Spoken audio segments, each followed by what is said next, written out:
Hello everyone, welcome back to Funger as they call it on Reddit, or Fear and Hunger. So basically, I'm kind of playing around with the idea of what character I want to play right now because like last time I was a little frustrated with this game. So I had a pretty good start with the yellow mage.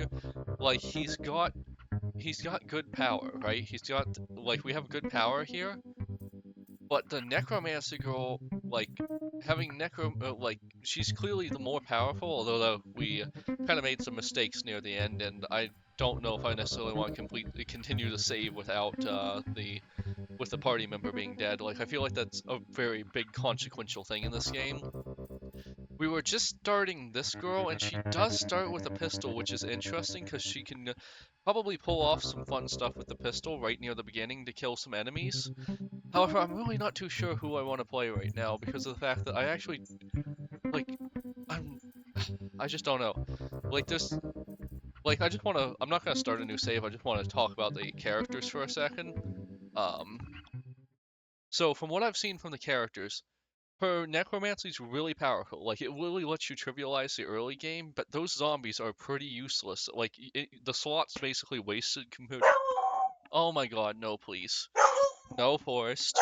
No, you're gonna have to go out. Sorry about this.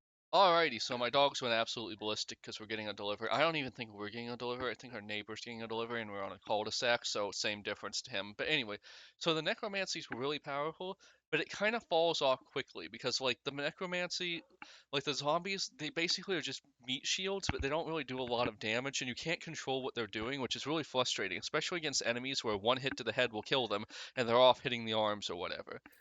So this guy is he's good with the weapon, and I do know how to get to the weapon easily, but I don't I think that's kind of his own thing, and he's probably gonna be fairly weak by the looks of him. Like look at these two, they have the same build. Anyways.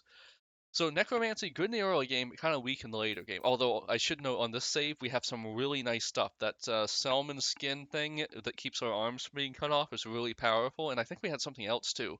I really regret messing that save up, actually. Well, messing the second part of the save up. Then, of course, we have the Doctor. So he temporarily joins our party, but we can't get him right away, so that's kind of annoying. However, he could potentially be pretty good. I mean, like, if he can. Like, curing stuff could be really powerful, but I suspect we'll be able to get him as a permanent party member pretty quickly. Um, this character, we already know we can get her really easily and quickly, so I honestly don't really consider playing her. The mechanic is adept at crafting her own makeshift weapons. That's pretty cool, but I don't really think it's very useful for us. We already know what his deal is. He can get hurting really easily, and that is really powerful right in the beginning. We can plow through a couple of enemies and get to the mechanic girl really easily. However, I'm kind of lost on what to do next. Then, of course, there's her, the botanist, or botanist rather. Anyways, whatever. I don't know how to say that word. I don't think. I don't think I've ever heard it. But anyways, um, so it sounds like she could be really, really powerful. Like really powerful, honestly, because if you can get like enough plants and enough potions, like healing is always in short supply. This guy, I mean, from what I read from the tip thread, he's like the easy guy to start off with because his unarmed attacks are actually pretty good. So he can bowl through some game weapons or early game enemies without having to worry too much, which could potentially make him a good pick. Because I don't think we can get him till later either, because I have seen nothing from this guy. This guy we found in the basement, and he ran away. But I presume it's going to be like you encounter him a couple of times, and he stops being skittish, and you feed him or something, and he'll join your party, right? I figure I just need to know where he goes.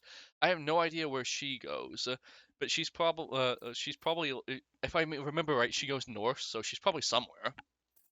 This guy, I found him in the village, but he didn't join my party permanently. I figure it's gonna be the same thing where we have to get him a couple of times. I know where she is. I have no idea where this guy is. He basically just disappears. She stays on the train, so I don't know if we're ever going to be able to get her. I honestly don't think she's a combatant for the most part. We have encountered her, but we don't know where she goes afterwards. Like, she's pretty happy being solo, right? So I'm actually considering starting with this guy because this is the one everyone says is a good first character. So I'm just going to play around with him for a little bit and then try to figure out. So my main goal is basically just to have a strong character who can carry me for a little while I figure out where the other characters are. Because I don't want to rely on necromancy to fill out my party because as we've talked about, necromancy is kind of weak. We'll go through his character real quick. His soothing, yeah, okay. Mind wanders, you know the deal. For the majority of your life, you've only known the streets of the Vatican City. This is actually the first time in your life you've traveled this far from those narrow and crowded alleyways. Things don't look that fancy elsewhere. Traveling is overrated, you think to yourself. Well, I mean, Vatican City, if it's anything like it is in the real world, is pretty ornate. In your earliest memories, you remember spending time with your parents, but then suddenly you just don't have parents anymore. You can't remember what happened, but from one point onwards, it was just you and your sister against the world. You were still only 10 years old, but you had to make a living somehow. Become a pickpocket, become a burglar, try to lead an honest life. Well, this sounds like it's going to give us, ooh, I learned steal. That sounds good. The Vatican City was full of street kids similar to you, and in no time you learned the tricks of the trade. You tried your hands in pickpocketing. It worked for some time, but too often you got caught in the act, which resulted in getting beaten up. There. The streets schooled you hard, but as you grew up, you noticed that you started to tower over those who bullied you before. If someone still tried to do you dirty, you were quickly able to give them a taste of your justice. Because of your size and skill in fighting, you started to attract attention of local street gangs that tried to recruit you as their muscle. This never sounded right to you. You had been extorted of your measly salary too many times. You didn't want to do the same to anyone. But turning down small-time criminals only got you to further trouble. Almost every other night you'd end up in street fights. At one point you realized that you were doing more fighting than actual work, not to mention that's where you got most of your money too.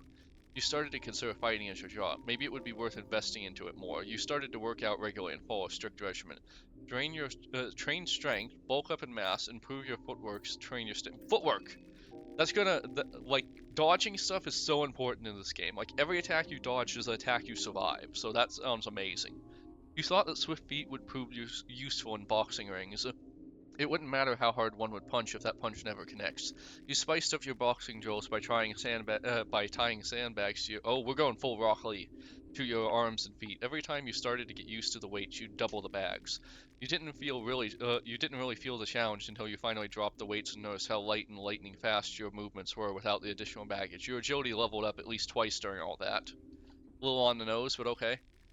You were doing all right in fights, so much so that you started to build a little reputation on the streets. In no time, you moved on to underground boxing rings where there was more money on the table and less danger of the opponent pulling a knife in the middle of the match. While you were busy in the rings, your sister had grown into a beautiful young woman who attracted all kinds of admirers. It would have meant trouble if it wasn't for your mean reputation.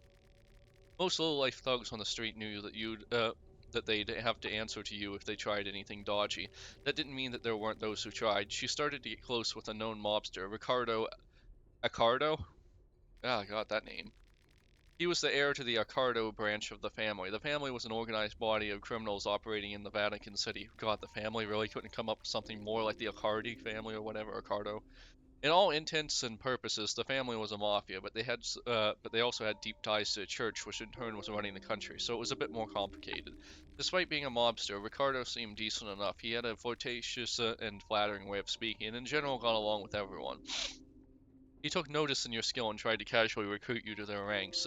You politely declined the offer. Since you didn't take the offer, Ricardo had another one on the platter. He proposed that he'd hook you up with a real boxing trainer to get you to the next level. You again declined, but your sister insisted that you'd at least try it out. You agreed. Things started to feel more professional the second you stepped inside the gym. The trainer, an elderly gentleman who had an is the word impressive cut off here? Yes, it is. Impressive record of previous apprentices was who had an impressive record of previous apprentices, was impressed by your raw skill. Sorry, my nose is really itchy. This is like my 10th video today, so I've been talking a lot. He thought that the best way to push you further would be to choose where to specialize in. Accuracy sounds good, because if we could hit their heads, that'd be great. Not taking damage when we do miss, or when we do get hit sounds good. Killing the enemy faster sounds good. Not getting hit sounds best. You learn to bob and weave. His methods proved effective. Soon you had your first real bout in the ring and won the match with relative ease. Your sister and Ricardo were there to congratulate you. You continued with your winning streak. The hype around you was growing. Slowly, even you started to believe the hype. Ricardo was able to organize big matches one after another. You started spending more time inside the family quarters with Ricardo and your sister. Without noticing it, you had been pulled into the criminal world. What started as helping out a friend became a more frequent occurrence. Soon, Ricardo showed his true colors as well. He had been building you up for a fated boxing match. Apparently, your next opponent was a former family member who had cut all ties to the organization. Your job was to kill him in the boxing match. You politely declined, but at this point there was no turning back. Ricardo reminded you that he got your sister back at his flat and she'd feel it in her skin if you didn't comply. You didn't know what to do. Soon you found yourself in the ring with the ex-family member and the bell rang. He was a tough opponent, but you managed to get the best of him. You were able to counter one of his attacks with a knockout hit. Things moved in slow motion as you saw Ricardo in the corner nodding with a sly smile. You followed up your hit with another and another and another. You didn't even stop when the man hit the ground. The referee had to pull you away with all he got before you stopped. The damage had already been done. You had killed a person. You were devastated by all this, but kept it all inside.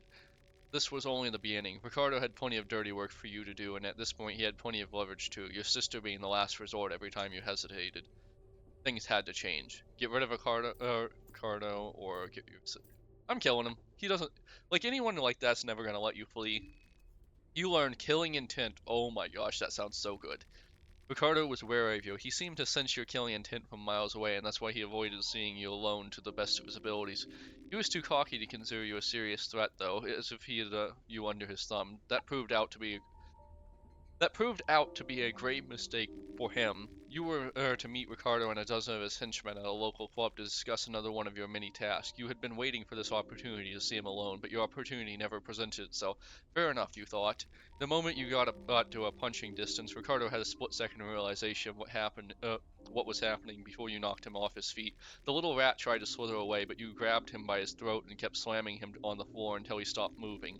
In your rage, you lifted him up and threw him over the railing. He fell from the second floor to the center of the club's dance floor. You saw him fall headfirst to the ground. You had succeeded in what you set out to do. Getting out of the club was secondary. Yeah, no, I was gonna kill everyone in the club, obviously, but I just let them live out of mercy. You had to fight through a mob of Ricardo's goons. Somehow you made it out from the back door with only minor injuries and ran away as fast as you could.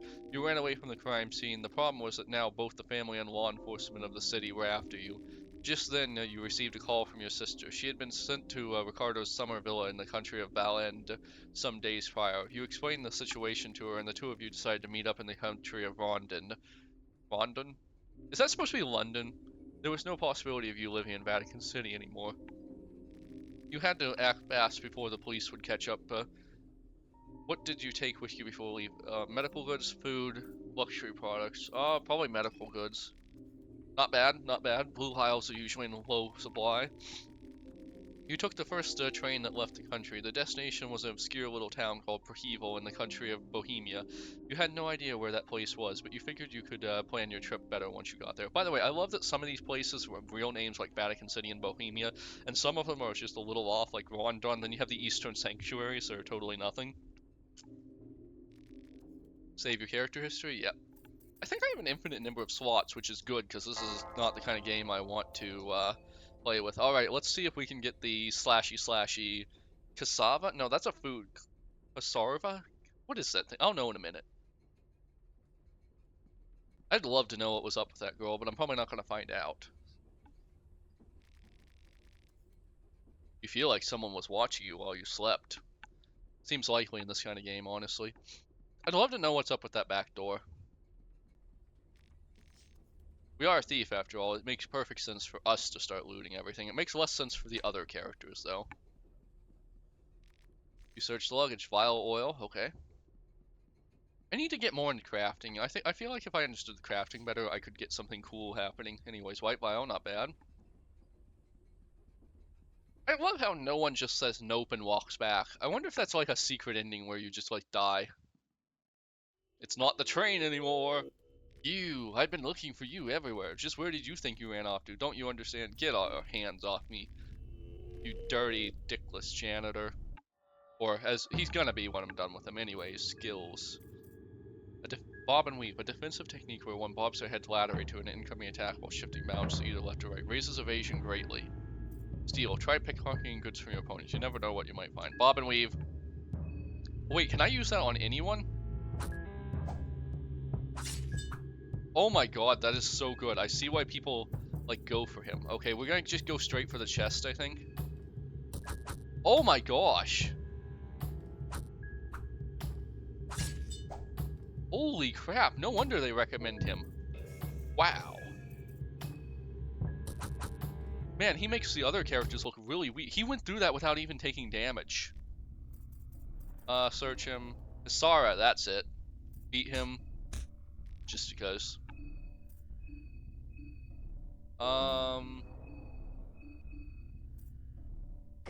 Perfect. I don't know if that's gonna stop me from using my other stuff. I don't think it's that kind of game, though. I feel like just like it's just gonna mean I do even more damage, but we'll find out. We'll find out if using a weapon's bad for me, because worst case scenario, I'll just give that to one of my party members. You know, we never do find out what this is all about, like the boxes. I assume it's kind of like a, I assume we'll find out eventually. Alright, let's walk in a different direction. Oh, hey, look, it's, like a conquistador, griffin. I don't know why, that guy kind of looks like Griffin, I guess. Anyways. I vaguely remember the Conquistador from the first game, but I didn't actually play that game. I only watched what's Super Eye Patch Wolf play it. Alright, let's get through the dialogue. Really, the only reason I do this is because this Kasara is a really good reward. Like, otherwise I don't care. Uh-huh. Look, this is really cool and very Majora's Mask the first time you see it, but I've seen it too many times to care anymore. Yep. I also vaguely considered killing everyone, but I don't know if this character... I'm not advanced enough to know if killing everyone makes sense, you know? Yeah. I wonder what the canon way to get out is, because obviously you don't get the Kisara when you just do it when you don't do it manually. So presumably there's some canon way to get all this stuff.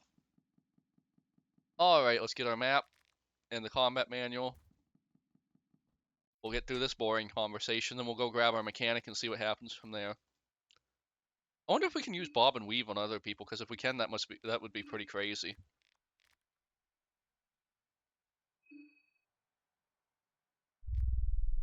Yep. Yep.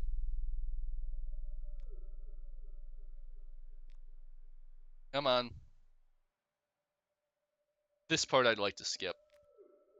Like, I don't want to skip the actual combat portion, because that gives me good stuff.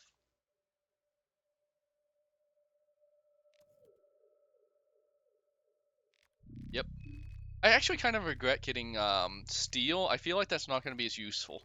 Like, maybe if I have a party powerful enough to kill things without without me attacking, then maybe I'll consider it, but yeah. God, this music is good.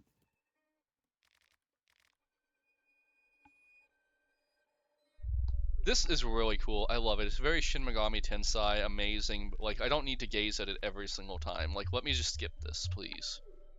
It's not a lot to ask for, right? That music. Man, that music is good. Anyways, we're gonna make a run for the mechanic girl, and then... I don't know, I'll try to find the soldier in the basement. I think I need to... Rather than going straight to the church like I did last time, I'm gonna try to explore around more and see if I can have other encounters. Because I don't feel like I properly explored the second part of the city yet. If at all possible, and I hope this guy's gonna make it possible because he seems pretty strong, I would really, really like to be able to explore the second part of the city without saving on the first day. I know that's kind of risky, but, like, I don't know what's going to happen on each of the days, right? Yep. Golden Chantarella, huh? Okay. Vodka, that's fine. Vodka's actually surprisingly useful in this game. Very useful anyways. Not, maybe if I can find the magic guy again, it'll be useful, but, like, I'm not, like, putting any stock into that. Okay, so this way will take me up to, I don't want to go up there yet. I want to pick the stuff that's over here because it's good healing stuff. I wonder if he knows what this is. I'm actually pretty interested to know if the botanist girl is secretly op because she knows what all these plants do, you know what I mean? But I have no idea. Anyways, I'm pretty sure I know this game well enough that I can probably, like, make it through the first city without saving, and then, like, the only question mark for me really is the huntsman. He's pretty dangerous, and, but if we get the gun first, he's not that dangerous. So maybe we'll try. We'll just try to get the gun first. Uh-huh. What is this? Uh-huh. Yes, yes they are. I could kill him here, but I don't think that really does anything for me. So this character doesn't understand any of this stuff, so it doesn't really matter, but we want this. I'm getting a pretty optimized path going. I really understand this pretty well now, so that's good. Like, I'm not wasting time on stuff, but I'm getting a fair number of healing items to stock up on. I'm getting my first party member. The wolves aren't that dangerous either. I think I need to go up here to get this, yes. So the wolves aren't that dangerous, so I'm not really worried about the wolves. I'm pretty sure if I can take out the janitor so effortlessly, the wolves are basically going to be unimportant. Like, I fully expect to just wipe the wolves out. Oh, shoot. Right, I need to go buy this guy, right. By the way, I know that goat's up to something. Like, there's gotta be something about that goat. It's probably like the devil or something. Not that all the gods in this game couldn't qualify as a devil in a normal religion, but, yeah. Yeah. They're all a little human sacrificey. There we go. So is there a reason to ever not use the, I don't think there's ever a reason not to use bob and weave. Like, it's just really, really good. Attack the torso. Alright, I think I actually do a little less damage with this. I'm not sure, though. Like, I feel like I do, like, I do 150 per hit when I'm unarmed, but let's just test that out. Let's just test that out and see what happens. Bob and weave. Like, it doesn't cost anything. This is so op. Like, it's the only skill I think actually matches it in opness is probably the, oh yeah, I think the quick jab actually, if you rev up for it, ooh, first time we've gotten hit in the whole game. But anyways, if you rev up for the quick jab, I feel like it's stronger than the Kasara. Perfect. I don't know. Like, I think I'd like to just give the mechanic to Kasara, I guess. Gotta search the corpse. Gotta search the corpse. We're an RPG player. We gotta do that. Even if we don't think there's anything in it, we've got to do it. So we'll come back for Needles. I don't think we're gonna fight him right now unless we can get a bigger party because like Needles he's got a lot of health. Like he easily takes 2,000 or 3,000 damage, I think. And that is too much to deal with. I ain't got time for that. But we will come back here because we wanna right. Maybe we'll do it just far enough to We'll do it just far enough. We'll trap Needles. We won't actually fight him, but we'll get everything turned on. Because we can technically just go straight up. But I want to go through the village because I don't know if it matters which direction I go. Because I've only ever seen the kid when I went this direction. But I don't know if I'd see him when I went that direction. But we'll find out. We'll find out. It's actually pretty crazy. Like, you can make a really crazy spreadsheet out of this game. What? Oh yeah, I just told her to come with me. Perfect. We need to power this up first. We're gonna do a pretty comprehensive search of this because I don't intend to, outside of killing Needles, which I'll do when I come back from the other direction, I don't really intend to come back here, honestly. This place has some good stuff. We'll do the up one to make sure that we find Needle. Actually, I want to go the other way, so I just do a perfect loop around this because I think the oil's in the other direction. I think. I'm gonna be honest, I don't know, I think. Think, feel, something or other. Final Fantasy. You'll know what that means if you've ever played Final Fantasy 14. Anyways, this is where I'm going to end it. Heads. Ah. Anyways, like, comment, subscribe. I'll see you on the next one. Bye.